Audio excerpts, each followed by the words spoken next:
Hello, welcome back. I'm Dr. E, an ENT specialist from Myanmar. အားလုံးပဲမင်္ဂလာပါရှင်။ကျွန်မကဒေါက်တာဤပါနာနှာခေါင်းလေကြောင်းထူးထူးဆရာဝန်တယောက်ပါ။ဒီနေ့မှာတော့တာမန်အေးမိခြင်းနဲ့ထိတ်ခတ်နာလို့လူများစွာခေါ်ကြတဲ့ rhinosinusitis ရောဂါလက္ခဏာတွေကိုဘယ်လိုခွဲခြားရမလဲဆိုတဲ့အကြောင်းအရာနဲ့ပတ်သက်ပြီးတော့မျှဝေပေးသွားမှာဖြစ်ပါတယ်ရှင်။ တာမန်အေးမိယောဂါတွေမှာဗိုင်းရပ်စ်ပိုးကူးစက်ခံရပြီးတစ်ရက်ကနေ3ရက်အတွင်းမှာနှာရည်ယိုတာ၊ချောင်းဆိုးတာတွေအပြင်လည်ချောင်းနာတာ၊အဖျားငွေ့ငွေ့လေးဖြာတာ၊ကိုယ်လက်မအီမသားဖြစ်တာစတဲ့ယောဂါလက္ခဏာတွေနဲ့တွဲပြီးဖြစ်ပွားတတ်တာကိုတွေ့ရှိရပါတယ်။ rhinosinusitis ဆိုတာနှာခေါင်းတွင်းပိုင်းနဲ့နှာခေါင်းရဲ့ပတ်လည်မှာရှိတဲ့ sinus လို့ခေါ်တဲ့လေအိတ်လေးတွေရောင်ရမ်းခြင်းပဲဖြစ်ပါတယ်။ ထိတ်ခတ်နာယောဂရဲ့အဓိကလက္ခဏာနှစ်ခုကတော့နှာခေါင်းပိတ်တာနဲ့နှာရည်ကျတာဖြစ်ပါတယ်။နှာရည်ပြကြမယ်။နှာရည်ကအစိမ်းရောင်ဒါမှမဟုတ်ဝါဖဖတ်အရောင်ဖြစ်ပြီးတော့တစ်ခါတရံမှာအနံ့နံတက်ပါတယ်။ဒါအပြင်အပိုဆောင်းလက္ခဏာတွေဖြစ်တဲ့ခေါင်းကိုက်တာ frontal headache လို့ခေါ်တဲ့ဒီခေါင်းလေးနေလို့ခံစားရတာ facial pain and pressure အထူးသဖြင့်ဒီ maxilla လို့ခေါ်တဲ့နှာခေါင်းဘေးတစ်ဖက်တစ်ချက်စီမှာရှိတဲ့အရိုးနေရာမှာနာကျင်တာလေးလံကိုက်ခဲနေရာတွေကိုခံစားရတတ်ပါတယ်။ဒါအပြင်အနံ့ခံအာရုံတွေပြောင်းလာမယ်ပုံမှန်မဟုတ်တဲ့အနံ့နံတာတွေရမယ်ဒါမှမဟုတ်အနံ့မရတာမျိုးတွေလည်းကြုံရတတ်ပါတယ်။ဒါကြောင့်မိတ်ဆွေမှာနှာခေါင်းပိတ်တာနှာရည်ပုတ်ကြတာတွေအပြင်ကိုရှေ့မှာပြောသွားတဲ့အပိုဆောင်းလက္ခဏာတစ်ခုကိုခံစားနေရပြီဆိုရင် rhinosinusitis ထိတ်ခတ်နာယောဂရှိရလို့ရည်ပူရအဖြစ်သတ်မှတ်လို့ရပါတယ်။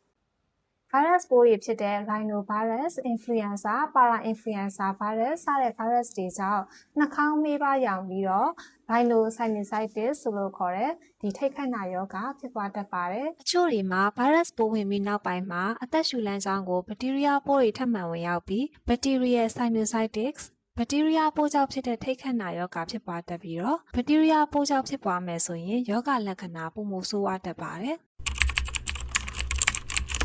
ရည်ပူရအားဖြင့်ရည်တိုဖြစ်တဲ့ယောဂ acute rhinosinusitis နဲ့နာတာရှည်ယောဂ chronic rhinosinusitis ဆိုပြီးတော့ခွဲခြားနိုင်ပါတယ်။ရက်သက်ပတ်12ပတ်လအားဖြင့်3လထက်ကျော်ပြီးတော့ယောဂလက္ခဏာကိုဆက်တိုက်ခံစားနေရမယ်ဆိုရင်တော့နာတာရှည်ယောဂလို့သတ်မှတ်နိုင်ပါတယ်။ဘက်တီးရီးယားပိုးကြောင့်ဖြစ်ပွားတဲ့ထိတ်ခတ်နာယောဂနဲ့ဗိုင်းရပ်စ်ပိုးကြောင့်ဖြစ်ပွားတဲ့ထိတ်ခတ်နာယောဂဆိုပြီးတော့ခွဲခြားနိုင်တယ်လို့ယောဂဖြစ်ပွားတဲ့နေရာပေါ်မှာမူတည်ပြီးတော့မှလည်းခွဲခြားနိုင်ပါတယ်ရှင်။ဒါအပြင်အချို့လူနာတွေမှာထိတ်ခတ်နာယောဂနဲ့တွဲပြီးတော့နှာခေါင်းမေးပါးတွေရောင်ရမ်းပြီးတော့ nasal polyp လို့ခေါ်တဲ့နှာခေါင်းထဲမှာအသဘိုးလုံးတွေဖြစ်နေတာကိုလည်းကြုံတွေ့ရတတ်ပါတယ်။ဘယ်လိုစမ်းသပ်စစ်ဆေးမှုတွေကိုပြုလုပ်ရမှာလဲ။ထိတ်ခတ်နာယောဂလို့တန်တရားရှိတဲ့လူတွေမှာယောဂရာဇဝင်များကိုစနစ်တကျမေးမြန်းပြီးတဲ့အခါ sinus X-ray လို့ခေါ်တဲ့နှာခေါင်းကိုဓာတ်မှန်ရိုက်တာကိုပြုလုပ်ရပါတယ်။ဒါအပြင် nasoendoscope လို့ခေါ်တဲ့နှာခေါင်းအတွင်းပိုင်းကိုမှန်ပြောင်းကြည့်ပြီးတော့စစ်ဆေးခြင်းကိုလည်းလိုအပ်တယ်လို့ပြုလုပ်ရမှာဖြစ်ပါတယ်။ဒီ nasoendoscope ကြည့်ခြင်းအပြင်နှာခေါင်းအတွင်းကနှေးပါးရောင်ခြင်းရှိမရှိအသဘိုးလုံးကျိတ်တွေရှိမရှိအပြင်အခြားသောလက္ခဏာတွေဖြစ်တဲ့နှာခေါင်းအတွင်းပိုင်းနဲ့ sinus တွေမှာပိုယောဂါတွေရှိမရှိ anatomical variation လို့ခေါ်တဲ့နှာခေါင်းအတွင်းပိုင်းမှာပုံမှန်မဟုတ်တဲ့ပြောင်းလဲမှုတွေဖြစ်ပေါ်နေတာရှိမရှိစတာတွေကိုသိရှိနိုင်ပါတယ်။ဒါအပြင်အထူးသဖြင့်ခွဲစိတ်ဖို့လိုအပ်တဲ့လူနာတွေမှာဆရာဝန်ရဲ့ဆုံးဖြတ်ချက်ပေါ်မူတည်ပြီးလိုအပ်ရင် CT scan လို့ခေါ်တဲ့ကွန်ပျူတာဓာတ်မှန်ရိုက်တာတွေကိုပြုလုပ်ရမှာဖြစ်ပါတယ်ရှင်။ထိတ်ခတ်နာယောဂကိုစနစ်တကျကုသမှုမခံယူဘူးဆိုရင်ဘယ်လိုနောက်ဆက်တွဲဆိုးကျိုးတွေဖြစ်ပွားတတ်တယ်လဲ။အကယ်၍ acute sinusitis ရေတိုဖြစ်တဲ့ထိတ်ခတ်နာအဆင့်မှာစနစ်တကျကုသမှုမခံယူရင်နာတာရှည်ထိတ်ခတ်နာယောဂအဖြစ်ပြောင်းလဲသွားမှာဖြစ်ပါတယ်။အဖြစ်အများဆုံးနောက်ဆက်တွဲယောဂကတော့ဒီ sinus တွေဟာမျက်လုံးနဲ့နီးတဲ့အတွက်သူ့စီယာပိုးမွှားတွေပြန့်နှံ့ပြီးတော့ orbital cellulitis လို့ခေါ်တဲ့မျက်လုံးတစ်ဝိုက်မှာနီရဲပြီးတော့ရောင်ရမ်းမယ်။ဒါထက်ဆိုရင်ပြည်တင်နာတွေဖြစ်မယ်။အချိန်မီမကုသရင်အမြင်အာရုံချွတ်တဲ့တာမျက်စိကွယ်တာတွေအထိဖြစ်ပွားတတ်ပါတယ်။ဒါအပြင် ethmoid sinus ကတဆင့်အုံနောက်အတွင်းသို့ပိုးဝင်ပြီးတော့အုံနောက်မေးပါးရောင်ခြင်းပြည်တင်နာခြင်းတွေအပြင်အခြားအသက်အန္တရာယ်ဖြစ်စေနိုင်တဲ့အခြေအနေမျိုးတွေကိုလည်းဖြစ်ပွားနိုင်ပါတယ်။နောက်တစ်ခုကတော့ sinus တရားတစ်ဆင့်ယောဂပိုးတွေဟာပတ်ဝန်းကျင်မှာရှိတဲ့အယိုးတွေကိုပြန့်နှံ့ပြီးတော့ osteomyelitis လို့ခေါ်တဲ့အယိုးရောင်ရမ်းခြင်းတွေကိုလည်းဖြစ်ပွားစေတတ်ပါတယ်။ဒီနောက်ဆက်တွဲလက္ခဏာတွေဟာစီးကျိုယောဂကိုမထိန်းနိုင်တဲ့သူတွေ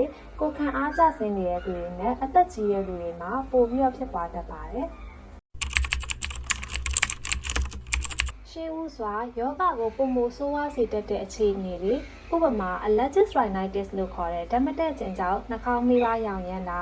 bacteria virus ပိုးတွေနဲ့မှုတ်ရောဂါတွေဖြစ်ပွားနေမယ်ဆိုရင်တော့ medical treatment လို့ခေါ်တဲ့တောက်ဆေးနှာခေါင်းဆက်ချဆေးစတာတွေကိုပေးပြီးတော့ကုသရမှာဖြစ်ပါတယ်တောက်ဆေးတွေမှာပဋိဇီဝပိုးသက်ဆေးတွေ citrusine လိုမျိုးဓာတ်မတည့်ခြင်းကိုတက်တာစေတဲ့ဆေးတွေပါဝင်မှာဖြစ်ပါတယ်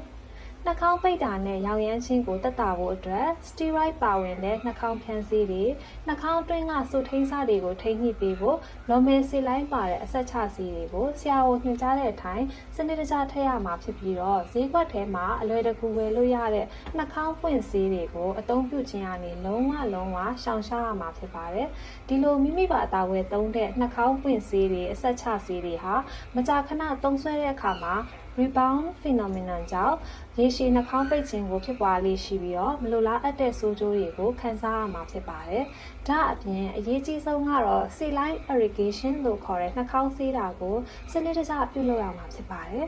။ဘလို့ချင်းတွေမှာခွဲစိတ်ကုသမှုခံယူသင့်တယ်နှာခေါင်းတွင်းပိုင်းမှာပိတ်ဆို့မှုတစ်ခုခုကြောင့် sinus လေအိတ်လေးတွေကအညစ်အကြေးတွေဟာနှာခေါင်းပြင်ကိုမထွက်နိုင်တဲ့အခါမှာလေအိတ်လေးတွေမှာလေဝင်လေထွက်စနစ်တွေကိုပျက်စီးသွားပြီးတော့သူ့ရဲ့ပုံမှန် function လှုပ်ဆောင်မှုတွေပြည့်ရင်သွားမှာဖြစ်တယ်။ဒီအခါမှာလိုအပ်တဲ့ endoscopic sinus surgery လို့ခေါ်တဲ့ခွဲစိတ်ကုသမှုကိုပြုလုပ်ရမှာဖြစ်ပါတယ်။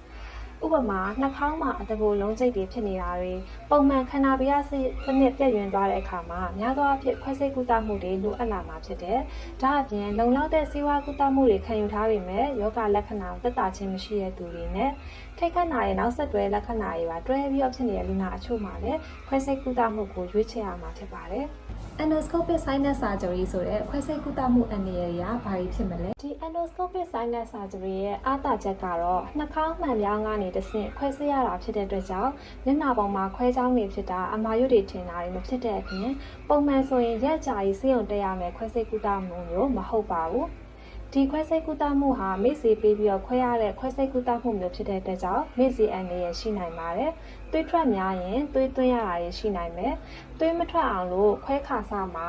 နှာခေါင်းထဲကိုပတ်တီးစားတွေ2ရက်ဝန်းကျင်လောက်ထည့်ထားရမှာဖြစ်ပြီးတော့2ရက်ပြည့်တဲ့အခါမှာသွေးမထွက်တော့ရင်ဒီပတ်တီးစားတွေကိုထုတ်ပစ်လို့ရမယ်။အကယ်၍သွေးထပ်ထွက်နေမယ်ဆိုရင်တော့ပတ်တီးစားတွေကိုပြန်ထည့်ထားရတာမျိုးကိုလည်းကြုံရနိုင်ပါတယ်။နောက်တစ်ခုကတော့ခွဲပြီးနောက်ပိုင်းမှာအနက်ဖေးတွေဖြစ်တဲ့အခါနှာခေါင်းပေချောင်မဆေးရင်ပြန်ပြီးတော့ပိတ်တာတွေဖြစ်ပြီးတော့ယောဂပြန်ဖြစ်တတ်တယ်။ဒါကြောင့်ခွဲပြီးရလူနာချို့မှာလည်းယောဂပြန်ဖြစ်တာပြန်ခွဲရတာတွေလည်းကြုံရတတ်ပါတယ်။ဒါအပြင်ခွဲတဲ့လူနာတွေရဲ့8%မှာခဏတာဒါမှမဟုတ်အနည်းတစေအနံ့ပြောက်တာမျိုးကြုံရနိုင်ပါတယ်။ major complication လို့ခေါ်တဲ့အကြီးမားတဲ့ဆိုးကျိုးအနေနဲ့ optic nerve လို့ခေါ်တဲ့မျက်လုံးအာရုံကြောထိခိုက်ပြီးတော့မှအမြင်အာရုံထိခိုက်တာပုံရိပ်တွေ2ရိပ်2ထပ်မြင်တာတွေအပြင်မျက်စိကွယ်တာတွေအထိလည်းဖြစ်ပွားတတ်တာကိုတွေ့ရပါတယ်ဗီဒီယိုလေးကနေပြီးတော့အကျိုးတစုံတရာရှိမယ်ဆိုရင်ကိုယ့်ရဲ့ချစ်ခင်တဲ့သူတွေကိုပါကြည့်လို့ရအောင်လို့ share ပေးသားပါဦးနော်။နားနှာခေါင်းလည်ချောင်းနဲ့ဆိုင်တဲ့ကျမကြီးပြဿနာတွေနဲ့ပတ်သက်ပြီးတော့သိချင်တာလေးရှိရင်လည်း comment မှာမေးသွားပေးလို့ရပါတယ်။တက်နိုင်ဆုံးတိကျလေးဖြေသွားပေးမှာဖြစ်ပါတယ်